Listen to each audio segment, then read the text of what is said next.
The silver research ship hung in the darkness of space like a metal moon. Inside its curved halls, senior researcher Vorthak studied the blue and green planet below.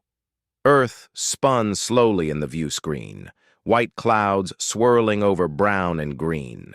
Continents. Another primitive world, Vorthak said to his assistant. His 4 arms moved across the control panel, recording data. Radio signals show basic technology.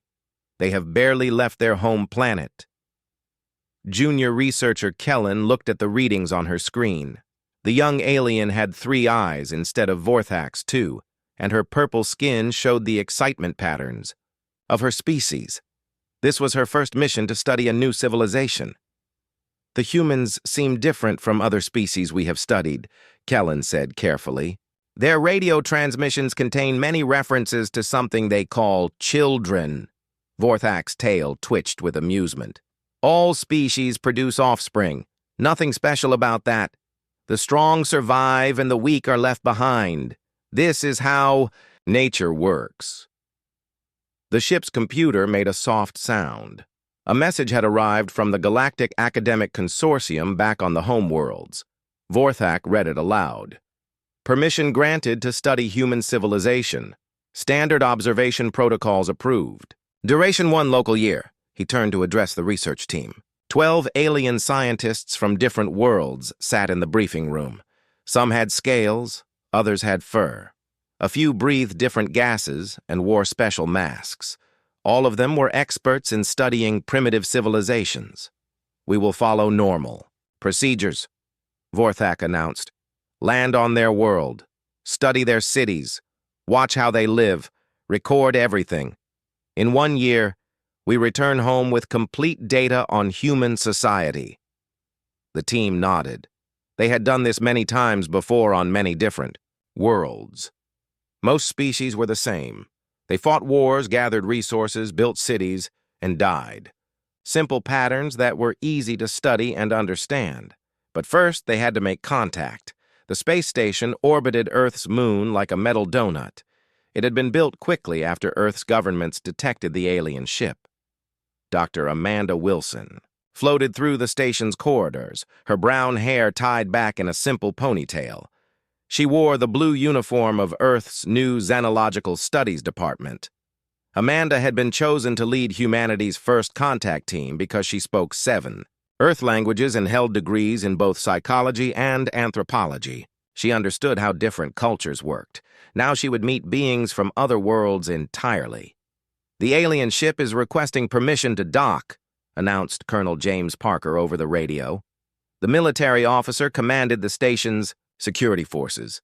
His gray hair and serious face showed the stress of the past few weeks. Tell them they can dock at Port 7, Amanda replied. Is our team ready? Dr. Torres is checking the translation equipment, Parker said. Dr. Hayes is reviewing the contact protocols one more time. Dr. Michael Torres worked with computers that could translate alien languages. The tall man with kind eyes had spent years studying how different species communicated. Dr. Rebecca Hayes specialized in child psychology. She had insisted on being part of the first contact team, though nobody understood why yet. Amanda floated to the main docking bay. Through the thick windows, she could see the alien shuttle approaching. It looked like a silver egg with blue lights around its middle. Her heart beat faster. Humanity was about to meet its first visitors from the stars. The shuttle landed with a soft thump. Air hissed as the docking systems connected. Amanda took a deep breath and waited. The airlock door opened with a mechanical sound. Vorthak stepped through first, his tall body moving gracefully in the low gravity. His gray skin looked smooth like a dolphin's, and his large black eyes studied everything carefully.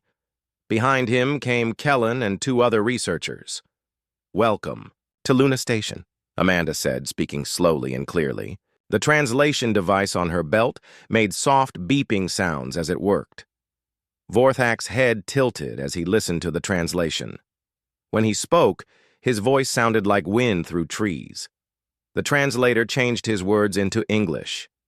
I am Senior, Researcher Vorthak of the Centauri Institute. We come to study your species for scientific purposes. I am Dr. Amanda Wilson, head of Earth's Xenological Studies Department, she replied. We are honored to meet you. The formal introductions continued. Each human and alien scientist was presented. Amanda noticed that Kellen seemed very interested in Dr. Hayes, asking several questions about her work with children. Perhaps we should discuss the terms of your research, Amanda suggested. They moved to a conference room with a large table. The aliens sat on one side, humans on the other. Vorthak activated a holographic display that showed his research plan. We will place observers in your major population centers. They will study your social structures, resource distribution, and survival strategies. Standard procedure. Amanda nodded, but Dr. Hayes raised her hand. What about children? She asked. What about them? Vorthak replied, looking confused. Your observers cannot interact with human children without proper clearance, Dr. Hayes explained. On Earth, we have strict laws about who can be around children and under what conditions. Kellen leaned forward, her 3 eyes blinking in sequence. Why do you restrict access to your offspring? Dr. Hayes looked surprised by the question. To protect them, of course. Children are vulnerable. They need special care and safeguarding. The aliens exchanged glances. Vorthak's skin changed to a darker gray, which Amanda's briefing materials said indicated confusion or annoyance. This seems inefficient, Vorthak said. Weak offspring should be abandoned to strengthen the gene pool. Why waste resources protecting those who cannot protect themselves? The room became very quiet. Amanda felt her stomach tighten. She had expected cultural differences, but nothing like this. On Earth, Dr. Hayes said carefully, we believe protecting children is one of the most important things adults can do. Our entire society is built around keeping children safe. Fascinating, Kellen whispered, making notes on her electronic pad. Vorthak's tail swished with impatience. These restrictions will interfere with proper scientific observation. Colonel Parker spoke for the first time. The restrictions are non-negotiable. Any research involving children must follow Earth protocols. Amanda could see that the aliens thought humans were being difficult for no good reason. But she also saw something else in Kellen's expression. The young researcher seemed genuinely curious about human child protection practices. We can work around these limitations, Amanda said diplomatically. Our children's safety is worth any inconvenience. Vorthak agreed to the modified terms, though his body language showed frustration. As the meeting ended, Amanda wondered if the aliens would ever understand why humans cared so much about protecting their young. She had no idea that this simple disagreement would lead to discoveries that would change both species forever. 3 days after first contact, the research teams met again in the Luna Station conference room. This time, the aliens brought detailed plans for studying human civilization. Vorthak spread holographic charts across the table, showing population centers around Earth. We have identified 12 major human settlements for observation, Vorthak announced. His 4 arms moved gracefully as he pointed to different locations on the floating map. New York, London, Tokyo, Mumbai, Lagos, and 7 others. We will place 2 researchers in each city. Dr. Amanda Wilson studied the glowing displays. The alien technology was impressive, showing real-time data about human populations, traffic patterns, and energy usage. How long do you plan to stay in each location? 1 full rotation of your planet around its star, replied Kellen. The young alien researcher had become the main translator for technical discussions. We will live among your people, observe their daily activities, and record all behaviors. Colonel Parker leaned forward in his chair. What exactly do you mean by observe all behaviors? Everything, Vorthak said matter-of-factly. Mating rituals, resource competition, offspring abandonment practices, territorial disputes. We study how species survive and adapt. Dr. Rebecca Hayes nearly dropped her coffee cup. Offspring abandonment practices? Humans don't abandon their children. The alien researchers looked at each other with expressions that Amanda was learning to recognize as surprise. Vorthak's skin shifted to a lighter gray color. "All species abandon weak offspring," he said slowly, as if explaining something obvious. "The Zentari leave sick young on mountaintops. The Belgon push slow offspring from the nest. The Korim simply stop feeding the smallest ones. This strengthens the gene pool." "That's horrible," Dr. Hayes said, her voice tight with emotion. "Humans. Protect all children, especially the ones who need extra help." Kellen made rapid notes on her electronic pad. "Even offspring with genetic defects or physical limitations?" "Especially them," Dr. Hayes replied firmly. "We have special schools, medical programs, and laws to protect children with disabilities. Society works harder to help them, not less." The room fell silent except for the soft humming of the space station's life support systems. Amanda could see that the aliens were genuinely confused by this information. Their research on hundreds of other species had apparently shown the same pattern everywhere else. "This explains some unusual structures we detected from orbit," said researcher Thymol, speaking for the first time. The reptilian alien had been studying Earth's surface features. "Large buildings near every population center that serve no obvious economic function." "Those are schools," explained Dr. Michael Torres. "Every human community has them. Children spend years learning before they become adults." Years? Vorthak's tail twitched with what Amanda now recognized as agitation. "Your offspring remain helpless for years?" "They're not helpless," Amanda corrected. "They're learning. We teach them knowledge, skills, and values. Education makes them stronger, not weaker." Kellen's 3 eyes blinked in sequence as she processed this information. "Other species we have studied force young to learn survival skills immediately or die. Humans actually delay offspring independence to provide more training?" "That's right," Dr. Hayes said. "The longer we can teach and protect them, the better prepared they are for adult life." Vorthak stood and paced around the table, his long legs carrying him in smooth strides. "This research becomes more complex than expected. We will need to study these education centers you call schools. That's where our child protection protocols become important," Colonel Parker said. "Any alien researcher wanting to observe children in schools must pass extensive background checks, safety training, and ongoing supervision." "Background checks?" asked Thymol. "We investigate your history to make sure you're safe to be around." "Children," Dr. Torres explained. "We need to know that you won't hurt them, either on purpose or by accident." The aliens exchanged more confused glances. Amanda realized they had never encountered a species that put such restrictions on access to young ones. "On most worlds," Kellen said carefully, "adults interact freely with all offspring. The strong young survive contact with dangerous adults. The weak ones do not. Human children aren't tested by danger," Dr. Hayes said firmly. "They're protected from it while they grow and learn. Adults who harm children face severe punishment." Vorthak stopped pacing and studied the humans. "You punish adults who eliminate weak offspring?" "We punish adults who harm any child," Amanda said.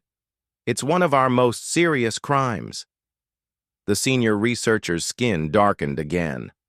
Amanda was beginning to understand that this color change meant he was struggling to process information that didn't fit his worldview. "These protocols will significantly interfere with standard observation methods," Vorthak said. "We cannot study natural behavior if we must follow artificial restrictions." "The restrictions aren't artificial," Dr. Hayes replied. "They're the most natural thing about human society. Protecting children is built into everything we do." Researcher Brix, who had been silent until now, raised one of his 6 arms.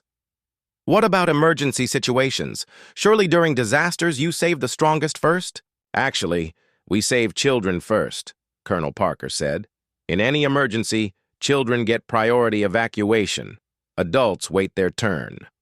All four aliens stared at the humans in shock.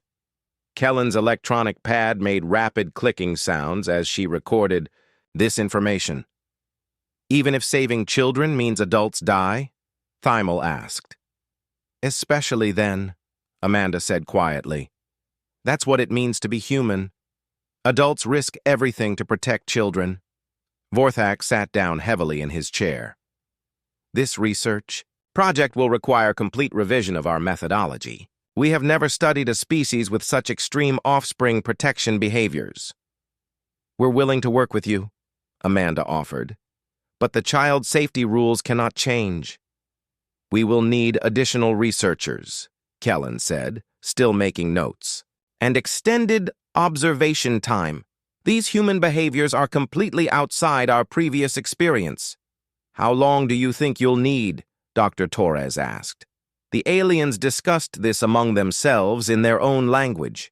The translation devices picked up fragments about theoretical frameworks and unprecedented social structures. Finally, Vorthak spoke. 2 years minimum, possibly 3. We must understand how a species can survive while protecting its weakest members. Take all the time you need, Amanda said. Just remember that protecting our children isn't a weakness we need to overcome. It's the strength that makes us human. As the meeting ended, Amanda noticed Kellen watching Dr. Hayes with intense curiosity. The young alien researcher seemed fascinated by human child protection instincts. Amanda wondered if she was seeing the beginning of something important, though. She had no idea how much this curiosity would change everything for both species. 6 weeks after the aliens began their research on Earth, strange reports started coming back to the Luna station. Dr. Amanda Wilson sat in her office reading the daily summaries from the embedded alien researchers. Each report contained observations. That seemed to puzzle the visiting scientists more and more. Researcher Thymel had been stationed in Denver, Colorado, studying human educational systems. His latest report made Amanda shake her head in amazement at how differently the aliens viewed human behavior. Day 42 of observation, Thymel's report began, witnessed unprecedented event at learning facility designated Roosevelt Elementary School. Subject adult Lisa Martin, classification teacher, stopped all educational activities when she observed distress signals from one juvenile human. Amanda knew Lisa Martin personally. The dedicated teacher had worked at Roosevelt Elementary for 12 years and was beloved by students and parents alike. Amanda continued reading Thymel's report with growing amusement. The juvenile male, designation Tommy Rodriguez, age 8, Earth years, displayed signs of emotional distress during mathematical instruction. Expected response would be to isolate weak individual or continue group instruction for maximum efficiency. Instead, adult Martin immediately ceased all activities. The alien researcher had documented everything in precise detail. Tommy had been struggling with a math problem and started crying quietly at his desk. Lisa Martin noticed within seconds and knelt beside his chair. Adult Martin exhibited protective behavior toward distressed offspring, Thymel wrote. She spoke in soothing tones and removed the juvenile from potential embarrassment by other young. When the juvenile indicated stomach pain, adult Martin activated emergency protocols. Amanda smiled, imagining the alien's confusion as Lisa followed standard school procedures. The teacher had called the school nurse, contacted Tommy's parents, and moved her entire class to a quieter activity while they waited for the boy's mother to arrive. Most remarkable, Thymel continued. All other juveniles in the learning group showed concern for the distressed individual. They offered comfort items, shared their food, and asked repeatedly about his welfare. No competition for resources, no attempts to eliminate weak member from group.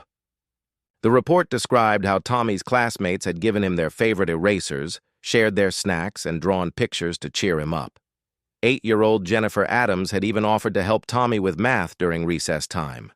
Adult Martin spent 47 minutes focused entirely on one juvenile's welfare while 23 other young waited patiently. Thymel noted. Educational efficiency decreased by 63%. yet no adult authorities criticized this resource allocation. Amanda chuckled. She could picture the alien researcher frantically taking notes as Lisa demonstrated typical human teacher behavior. When Tommy's mother arrived, Lisa had spent another 20 minutes explaining exactly what had happened and discussing ways to help Tommy feel more confident with math. Conclusion, Thymel wrote, human adults prioritize individual juvenile welfare over group efficiency. This behavior appears counterproductive to species survival, but is consistently reinforced by social structures. The second report came from Detroit, Michigan, where researcher Brix had been studying human emergency response systems. His observations were even more dramatic. Day 38 of observation, Brix reported, witnessed large-scale resource allocation during thermal emergency event.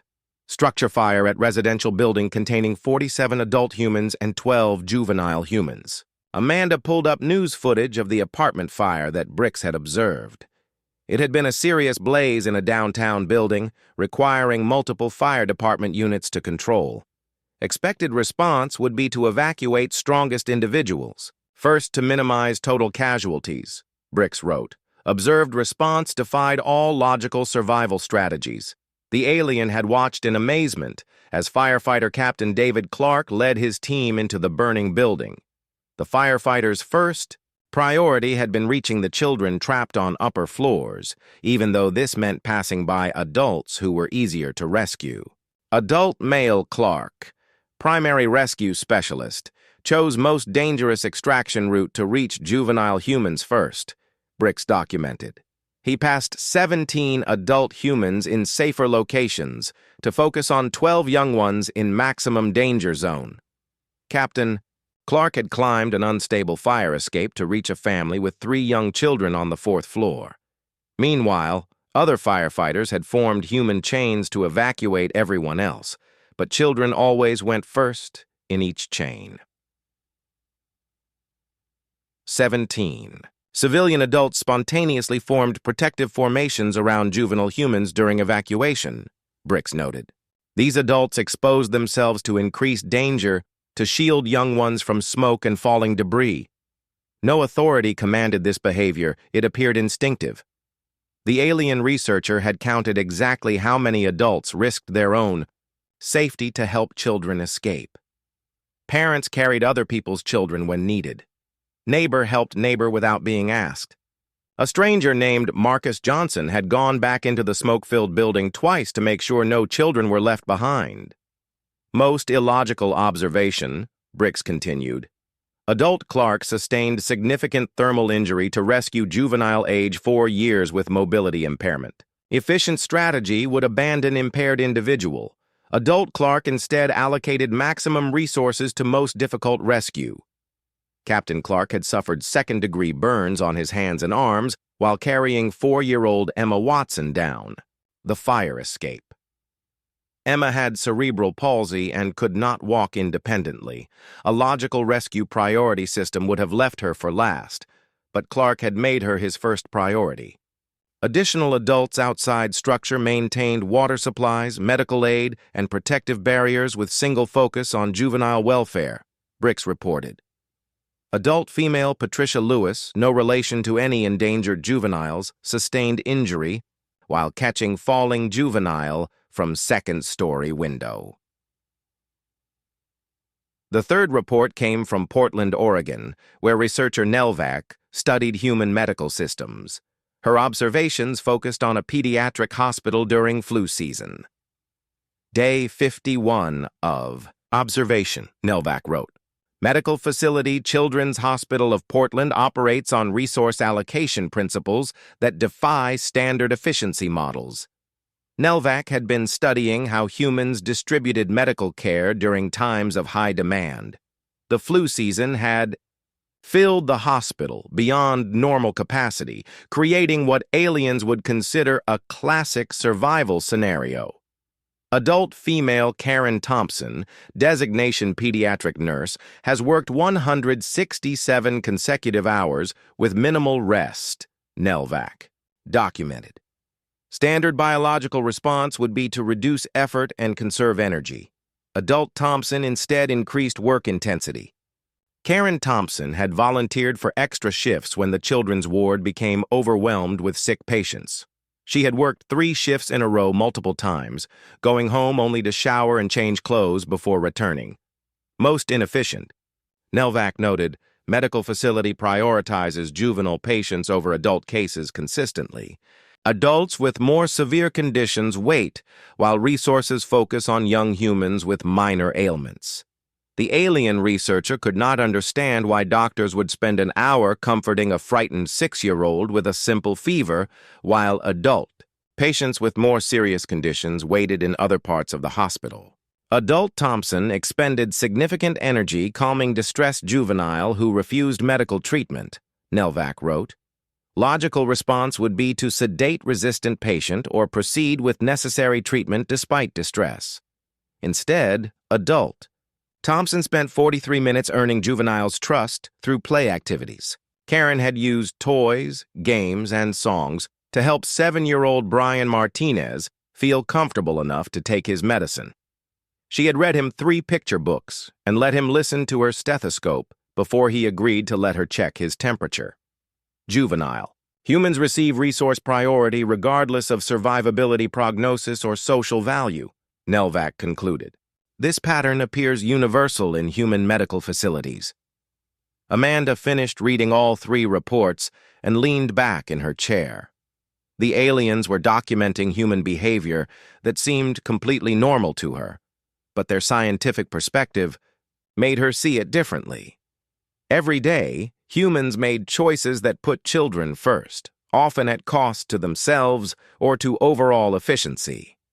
She wondered what the alien researchers would think when they realized this behavior was not unusual or remarkable by human standards. This was simply how humans lived. Every adult was part of an invisible network dedicated to protecting and nurturing the young, even children they had never met before.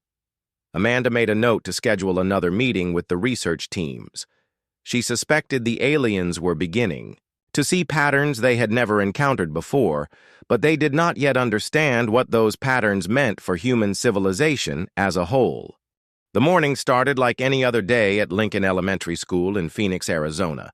3rd-grade teacher Sarah Williams led her class of 22 8- and 9-year-olds to the playground for their daily recess.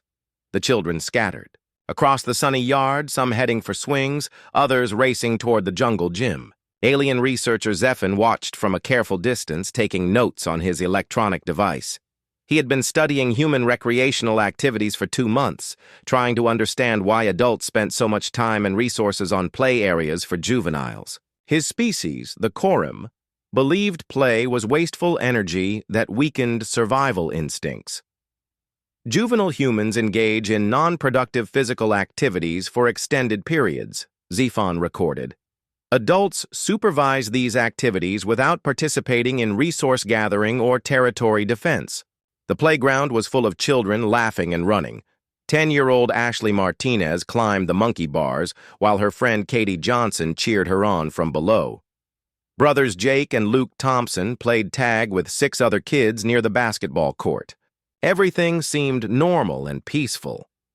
Zephan moved closer to observe the large climbing structure in the center of the playground. The metal jungle gym had been installed 20 years ago and was due for replacement next summer. What the alien researcher did not know was that one of the main support bolts had been gradually loosening over the winter months. 8-year-old Danny Rodriguez grabbed the top bar of the structure and swung his legs up to hook his knees over the metal beam. It was a move he had done hundreds of times before.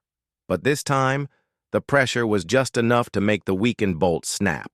The entire upper section of the jungle gym tilted sharply to one side. Danny fell hard onto the rubber playground surface, crying out in pain.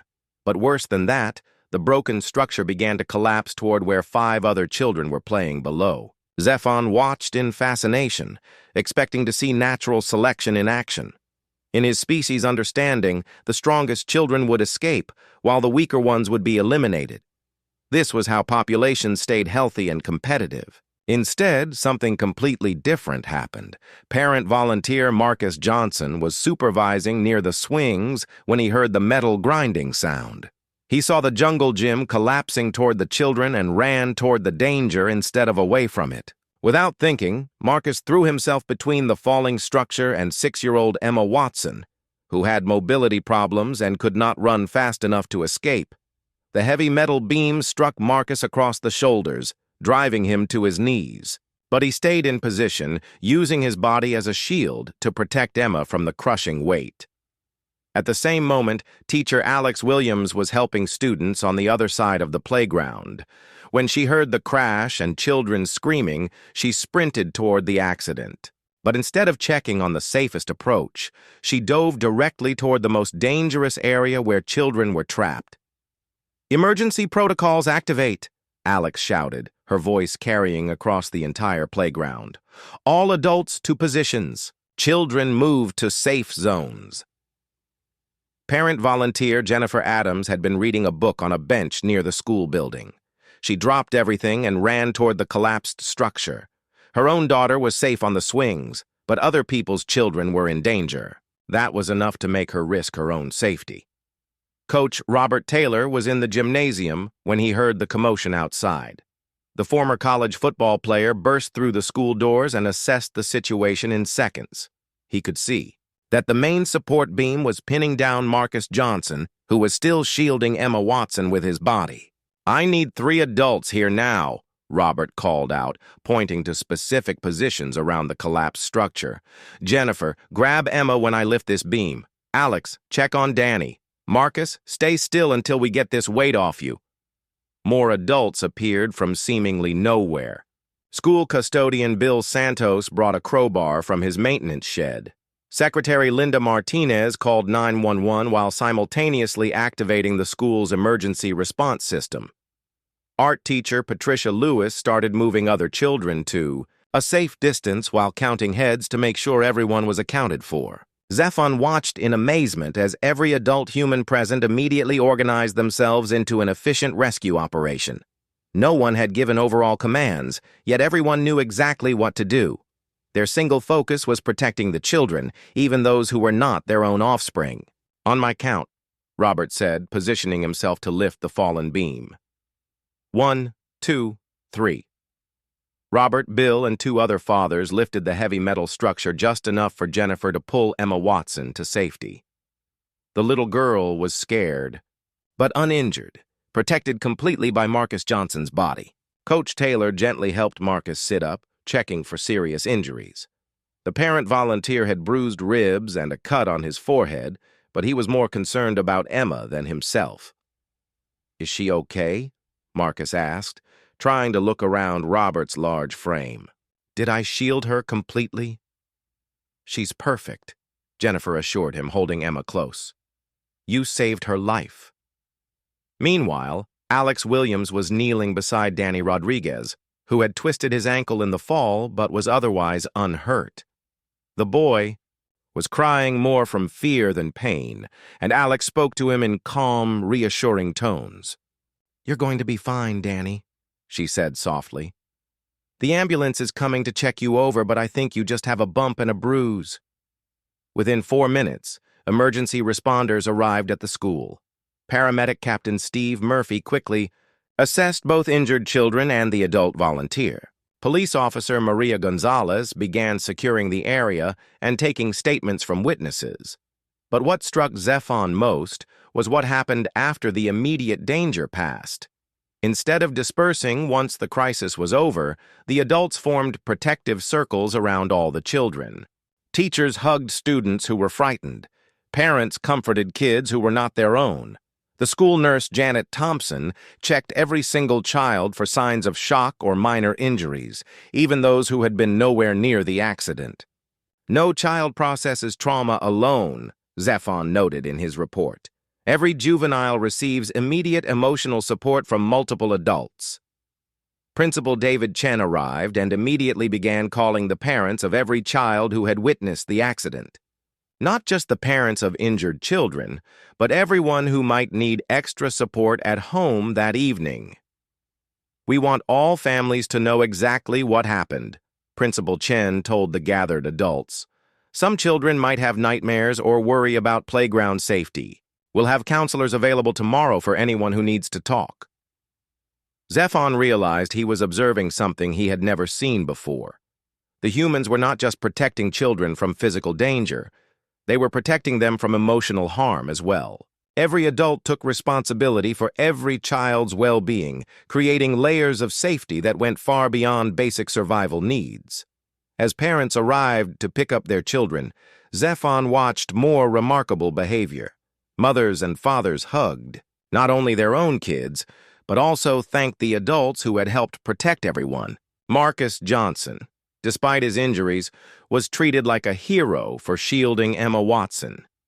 "You didn't even think about it," Jennifer Adams said to Marcus as the paramedics bandaged his cuts. "You just jumped in to save her." "Any parent would have done the same thing," Marcus replied, wincing as he moved his sore shoulder. But Zephon knew this was not true. In his observations of other species, adults only risked themselves for their own genetic offspring. The idea of sacrificing personal safety for unrelated juveniles was unprecedented in his research. That evening, Zephon transmitted his most detailed report yet back to the alien research vessel. His conclusions were beginning to challenge everything the Galactic Academic Consortium understood about species survival strategies. Human adults demonstrate universal protective instincts toward all juveniles, regardless of genetic relationship, he wrote. Individual survival instincts appear subordinate to species-wide offspring protection behaviors. This pattern requires immediate study by senior researchers. The research vessel's main conference room buzzed with heated discussion. Senior researcher Vorthak stood at the head of the long table, his gray skin darker than usual, indicating deep confusion. Around him sat 12 alien researchers, each representing months of fieldwork studying human behavior. "These reports contradict everything we understand about evolutionary biology," Vorthak announced, his forearms gesturing at the holographic displays floating above the table. "Every single observation shows humans prioritizing weak offspring over strong adults." Researcher Thymel raised one of his scaled hands. "The educational facilities alone represent massive resource allocation with no immediate survival benefit. Humans spend decades training their young instead of using them for labor or eliminating the weak ones. The medical data is even more puzzling," added Nelvac, her three eyes blinking in sequence as she reviewed her notes. "Human hospitals treat juvenile patients first, regardless of survivability probability or social contribution potential." Brix leaned forward, his reptilian features showing what his species considered deep thought. "During the thermal emergency, I observed adult humans repeatedly chose dangerous rescue routes to save juveniles they had never met before. This behavior should have been eliminated by natural selection millions of years ago, but it was Zephon's report from the playground incident that had shaken the research team most severely. His detailed documentation of adults risking their lives for unrelated children challenged the fundamental assumptions that guided all galactic civilizations. "According to our data from 800 different worlds," Vorthak said slowly, "species survival depends on the strong protecting their own genetic offspring while allowing weak individuals to be eliminated by natural selection. Yet humans do the exact opposite." Junior researcher Kellen had been quietly studying her datapad during the entire discussion. As the youngest member of the team, she rarely spoke during senior meetings.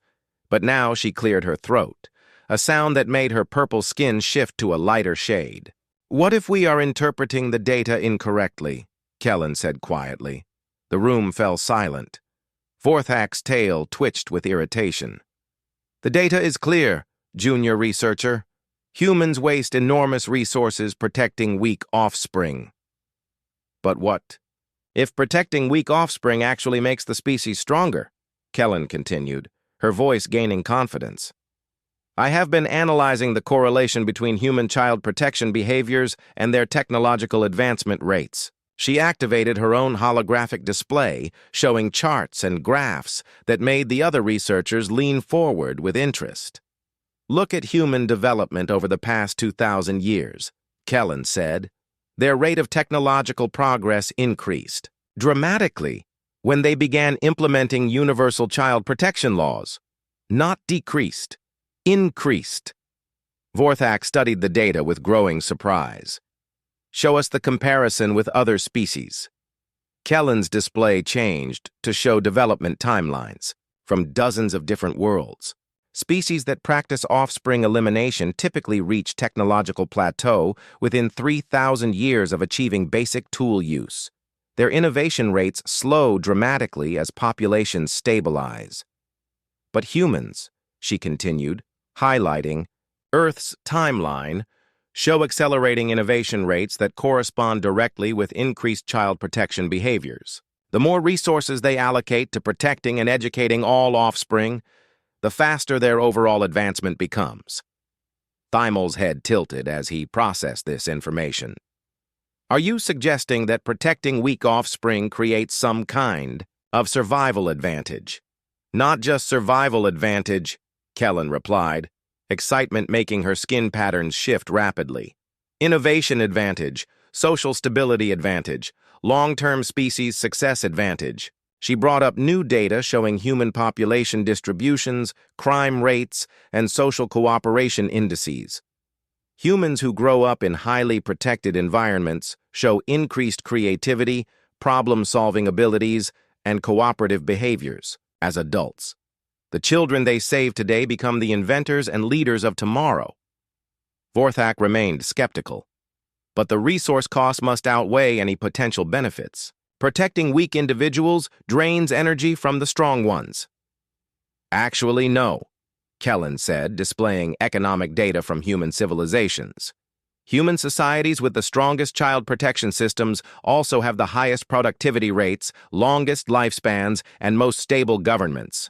Protecting children creates adults who trust their society enough to contribute maximum effort.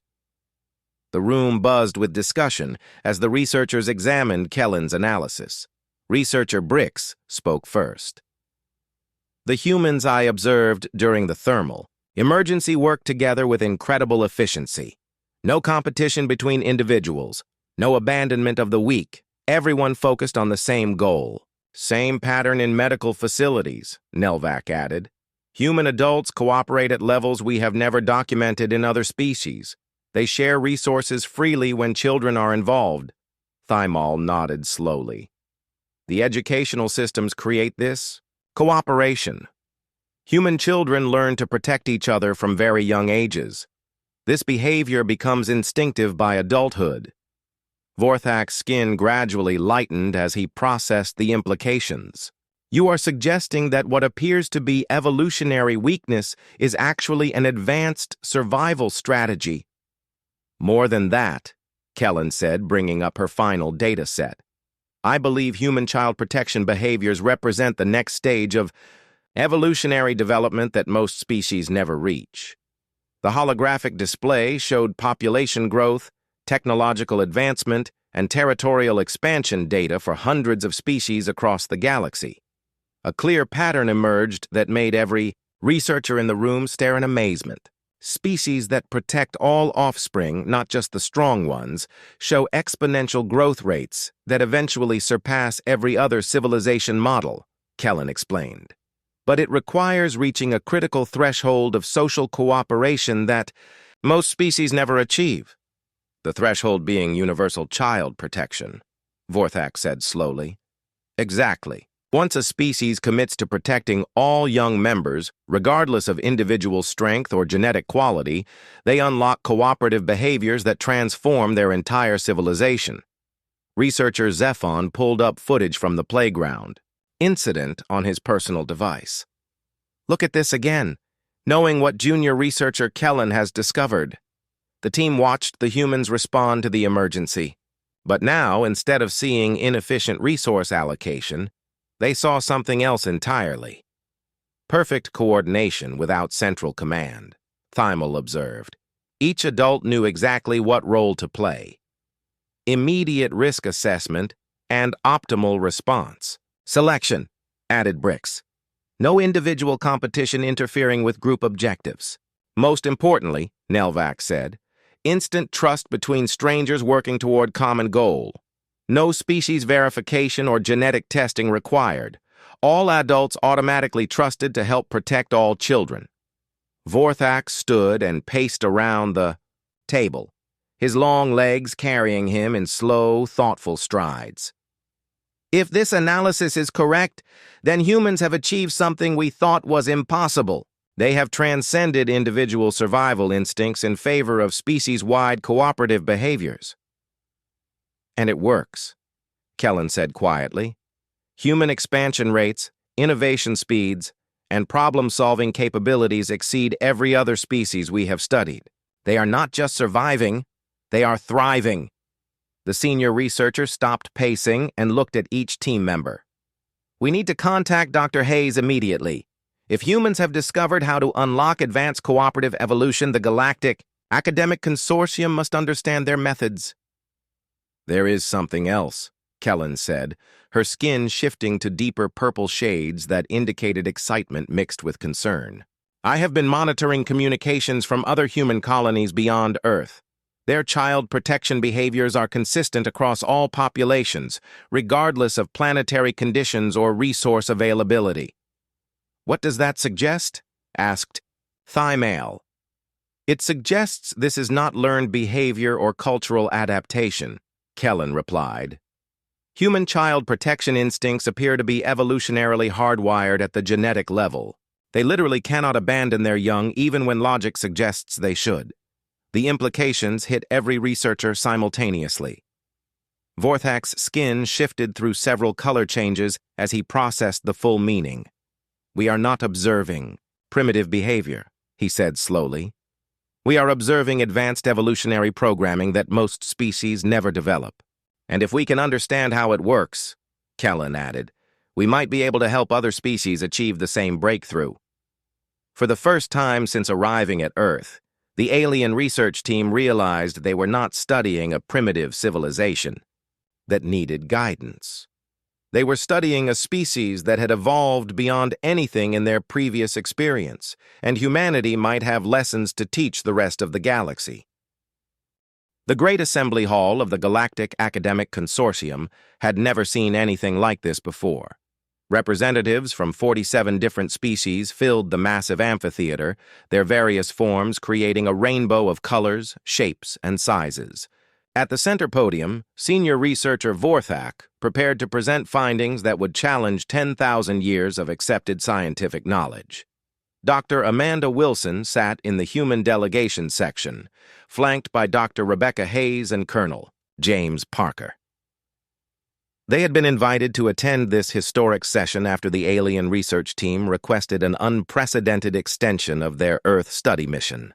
Honored colleagues, Vorthak began, his voice amplified by the hall's translation systems, our research on the human species has uncovered behaviors that contradict fundamental principles of evolutionary biology.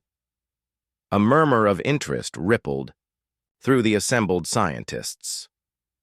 The Galactic Academic Consortium had studied over 3,000 intelligent species, and their evolutionary patterns had always followed predictable models. For the past 18 months, our team has observed human child protection behaviors that initially appeared to represent evolutionary weakness. Vorthak continued, humans allocate enormous resources to protecting and educating all offspring, including those with genetic defects, physical limitations, and reduced survival probability. On the great display screens above the podium, footage appeared showing human schools, hospitals, and emergency responses. The alien audience watched with fascination as adults consistently prioritized children over their own safety and efficiency. Our initial hypothesis was that these behaviors would lead to species weakness and eventual extinction, Vorthak said. Instead, we have discovered the opposite. Junior researcher Kellen stepped forward to present her data analysis. Her purple skin showed the excitement patterns of her species as she activated the holographic displays. Correlation analysis shows that human technological advancement rates accelerate in direct proportion to their child protection behaviors, Kellen announced. The more resources they invest in protecting weak offspring, the stronger their entire civilization becomes. The data was undeniable. Charts and graphs showed human development over the past 5,000 years, demonstrating clear connections between child welfare laws and societal advancement. Dr. Zelos of the Andromedan Institute raised one of his crystalline appendages. How do you explain this apparent contradiction of natural selection principles? We believe humans have achieved what we are calling cooperative evolution, Kellen replied. By protecting all offspring regardless of individual fitness, they create adults programmed for species-wide cooperation rather than individual competition. More footage appeared on the screens, showing the playground emergency that researcher Zephon had witnessed. The alien audience watched in amazement as human adults instantly organized themselves to protect children who were not their own genetic offspring. Notice the immediate coordination without central command, Kellen pointed out. No individual human calculated personal survival probability before acting. Every adult automatically prioritized child safety over their own welfare. Dr. Thyrak of the Centauri Science Council stood up, his blue fur rippling with what his species considered deep confusion. This behavior should have been eliminated by natural selection within a few generations. How did it persist long enough to become advantageous? Dr. Rebecca Hayes requested permission to address the assembly. As she approached the podium, hundreds of alien eyes focused on the first human to speak at a galactic academic consortium meeting. The answer is simple, Dr. Hayes said, her voice steady despite the historic moment. Protecting our children is not something we learned or decided to do. It is something we cannot help but do. She activated her own presentation, showing brain scans and genetic studies that human scientists had conducted in cooperation with the alien research team. When humans see a child in danger, our brains automatically activate protective responses faster than conscious thought. We do not choose to save children. We are biologically programmed to save children. The assembly hall erupted in discussion as representatives from different species processed this information. Many alien civilizations had abandoned protective instincts millions of years ago in favor of competitive survival strategies. Human neural pathways show that child protection responses take priority over self-preservation instincts, Dr. Hayes continued. This is not learned behavior that can be changed by training or social pressure. It is hardwired evolutionary programming. Researcher Vorthak stepped forward again. Dr. Hayes has identified the key factor that makes human cooperative evolution possible. Their protective instincts operate below the conscious level, making individual competition secondary to species cooperation. But how does protecting weak offspring benefit the species as a whole? Asked Dr. Zelen of the Perseus Research Foundation. Kellen brought up new data showing human innovation rates, social stability indices, and problem-solving capabilities. Humans who grow up in highly protected environments develop enhanced creativity, increased empathy, and superior cooperative abilities. The children they save today become the scientists, inventors, and leaders who advance their entire species. Tomorrow, the evidence was compelling. Human societies with the strongest child protection systems also showed the highest rates of technological advancement, artistic achievement, and peaceful conflict resolution. More importantly, Dr. Hayes added, protecting all children creates a foundation of social trust that enables remarkable cooperation between individuals. When humans know their society will protect its most vulnerable members, they feel safe enough to take creative risks and work together on complex projects. Amanda Wilson stood to address the assembly. What you are seeing is not unique to humans. We believe any species can develop these behaviors if they reach the critical threshold of universal child protection. A hush fell over the Great Hall. The implications of this statement were staggering. Are you suggesting, Dr. Vorthak asked slowly, that other species could evolve beyond competitive survival strategies? We are suggesting that protecting all children, especially the weakest ones, might be the key to unlocking advanced cooperative evolution in any intelligent species, Amanda replied. The Galactic Academic Consortium's Supreme Science Director, an ancient being whose species had achieved spaceflight before most others had developed written language, spoke for the first time during the session. If this hypothesis is correct, the director said, then every species in our galaxy has been following suboptimal evolutionary strategies for millions of years. That appears to be the case, Vorthak confirmed. Human civilization demonstrates capabilities we thought were theoretically impossible. Universal cooperation, rapid innovation, and exponential expansion rates that surpass every known model. The Assembly voted unanimously to establish the Human Cooperative Evolution Study as the consortium's highest priority research initiative. Dr. Hayes was invited to establish the first interspecies child welfare protocols, combining human protective instincts with alien scientific knowledge. Over the following months, remarkable changes began occurring throughout the galaxy. Species that had practiced offspring elimination for millions of years started experimenting with protection-based child rearing. The initial results were promising, showing increased social cooperation and innovation rates within just one generation. The Zentauri, who had traditionally abandoned weak children on mountaintops, began establishing care facilities for all offspring regardless of physical condition. Within 50 years, their technological advancement rate increased by 300%. The Belgons stopped pushing slow offspring from nests and started providing additional support for struggling young ones. Their previously stagnant civilization began showing creative achievements that amazed their neighbors. Even the Quorum, who had considered play wasteful for millions of years, began building recreational facilities for their young and allowing extended childhood development periods. Junior researcher Kellen requested permanent assignment to Earth, wanting to continue studying how a species could grow stronger by protecting its weakest members. She established the first interspecies child development research center, where human and alien scientists worked together to understand the mechanisms of cooperative evolution. The final scene of this transformation took place 5 years after first contact, in a playground at Roosevelt Elementary School in Denver, Colorado. Tommy Rodriguez, now 13 years old and confident in mathematics, was helping younger children learn to use the new jungle gym equipment that had been designed by both human and alien engineers.